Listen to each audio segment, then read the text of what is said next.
ઉત્તરાખંડમાં uniform civil code લાગુ કરવામાં આવ્યો છે અને જેની સામે રાજ્યમાં ઘણું બદલાઈ જશે અને હવે રાજ્યમાં લગ્ન, છૂટાછેડા, ત્યારબાદ વારસો, લિવ ઇન રિલેશનશિપ અને અન્ય સંબંધિત બાબતોનું યુસીસી અંતર્ગત નિયમન કરવામાં આવશે. તો બીજી તરફ યુનિફોર્મ સિવિલ કોડ લાગુ થયા બાદ અનેક મુસ્લિમ આગેવાનો તેના સમર્થનમાં આવ્યા છે. જુઓ યુસીસી અંગે આ વિશેષ રજૂઆત. ઉત્તરાખંડ દેશનું પહેલું રાજ્ય બની ગયું છે જ્યાં સમાન નાગરિક સંહિતા એટલે કે યુસીસી લાગુ કરવામાં આવી છે. સમાન નાગરિક સંહિતા લાગુ થયા પછી ઉત્તરાખંડમાં લગ્ન, સંબંધ, મિલકત, બહુપત્નીત્વ વગેરે જેવી ઘણી બાબતો હવે પહેલા જેવી નહીં રહે. આ કાયદાના અમલ સાથે લગ્ન નોંધણી ફરજિયાત બની ગઈ છે.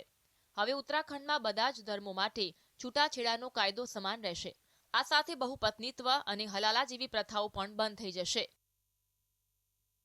हम देवभूमि उत्तराखंड की देवतुल्य जनता से जो हमने वायदा अपने आदरणीय प्रधानमंत्री श्री नरेंद्र मोदी जी के नेतृत्व में किया था, वो वायदा हम पूरा कर रहे हैं और आज पूरी तरह से उत्तराखंड देश का पहला राज्य हो गया है देश की आजादी के बाद, जो इस यूसीसी को देवभूमि उत्तराखंड के हर एक नागरिक के लिए, चाहे वो किसी पंथ, जाति, समुदाय, धर्म का होगा, सबके लिए लागू हो जाएगा और ये गंगोत्री देवभूमि उत्तराखंड से निकल रही है, आने वाले समय में सबको लाभ देगी.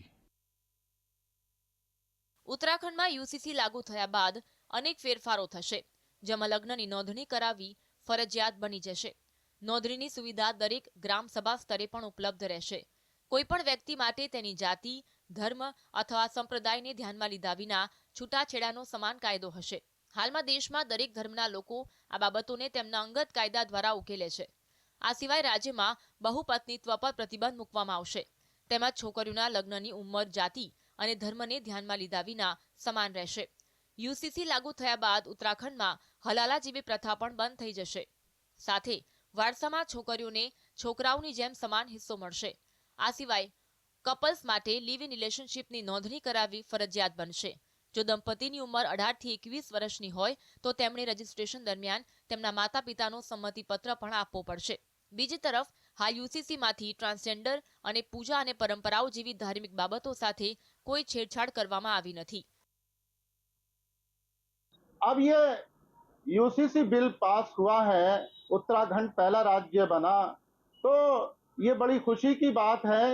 इससे एक तो माफियागिरी का अंत होगा और जो निचले तबके के अधिकार छीने, उन्हें बराबरी का दर्जा नहीं मिल रहा था, उनके साथ में भेदभाव हो रहा था, वो न्याय अब उस दर्जे को मिलेगा.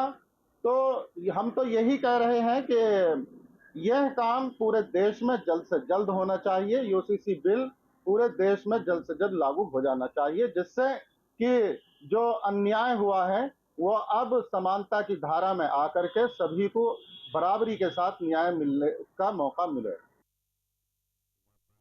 ઉત્તરાખંડમાં યુસીસીનો અમલ એ 2022ની વિધાનસભા ચૂંટણી દરમિયાન ભાજપ દ્વારા કરવામાં આવેલા મુખ્ય વચનોમાંનું એક હતું. માર્ચમાં ફરી સત્તા સંભાળ્યા બાદ મુખ્યમંત્રી પુષ્કરસિંહ ધામીના નેતૃત્વમાં કેબિનેટની પહેલી જ બેઠકમાં યુસીસી પ્રસ્તાવને મંજૂરી આપવામાં આવી હતી અને તેનો ડ્રાફ્ટ તૈયાર કરવા માટે નિષ્ણાત સમિતિની રચનાને મંજૂરી આપવામાં આવી હતી. આ સિવાય આસામ સહિત દેશના ઘણા રાજ્યોએ ઉત્તરાખંડના યુસીસી એક્ટને મોડેલ તરીકે અપનાવવાની ઈચ્છા વ્યક્ત કરી છે. Bureau report, GSTV.